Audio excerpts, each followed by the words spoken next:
Today we discuss 5 of the best businesses to invest in if you're from the diaspora and with less business knowledge. You may not be from the diaspora, you might be an employee that has been in the employment space for a while and you just have your capital you need to put somewhere to make returns. This is the right video for you. Welcome to Small Business Clinic. In Uganda, capital is one of the leading challenges every other business out there faces. Access to capital. In this video, we are talking to people who have managed to maybe leave the country, whatever you're doing abroad, and you have access to capital. Not a lot of capital, maybe 5, 10, 15, 20, 50 million. And we are going to discuss the different businesses that you can put that capital in.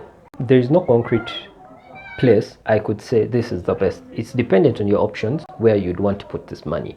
Before we get into it, there are two things to consider: the amount of risk and the amount of return you're looking for. Some businesses are good for people that have done business before. Others are good for people that are just trying out their first investment venture, and it also depends on what you are looking for. The businesses that have a high risk have a high return. If you have maybe 50 million and need to make it like 200 million in 1 year, that is possible. You could put in that 50 million and have nothing by December. If it works out, chance of high gain. However, there are businesses that you'll put in 100 million and you will not have the 200 million. You might have 120. That money does not easily disappear. So that is the high risk, high return. There are safe businesses to put in this money. Business number 1, I would recommend rentals. Yes, I know most people keep saying these are not a good business. However, rentals are a safe place that you can keep this money. 2, 3, 4 years down the road, when you sell this plot, sell this house, you will get back the money you put in. You've not lost the money.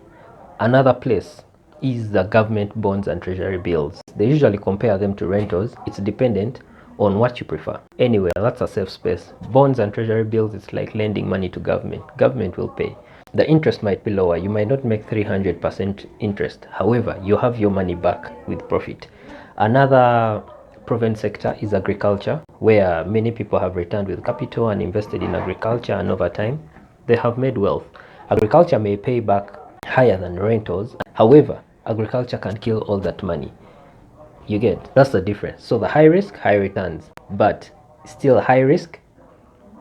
By high risk, it means you can easily lose out.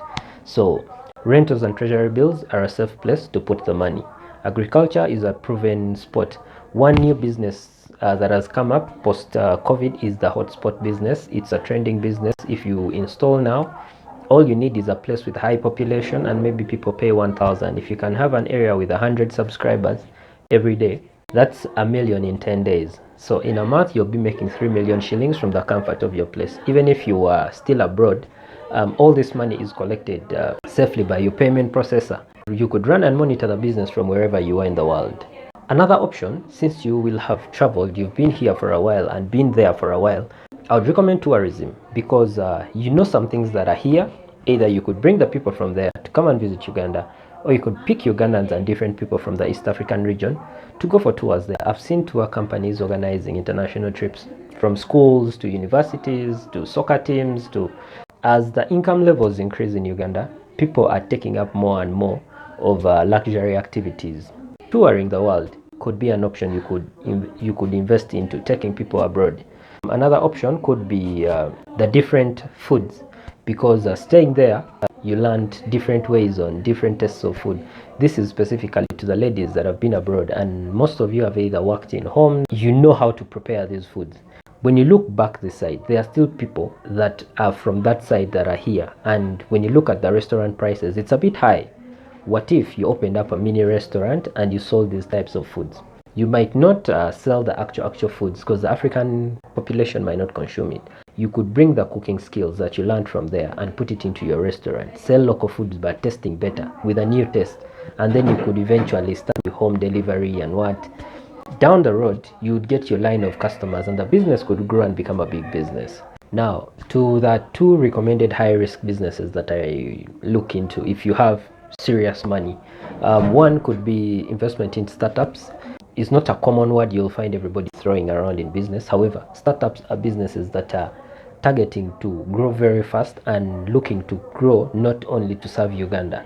This is a business that wants to serve the world.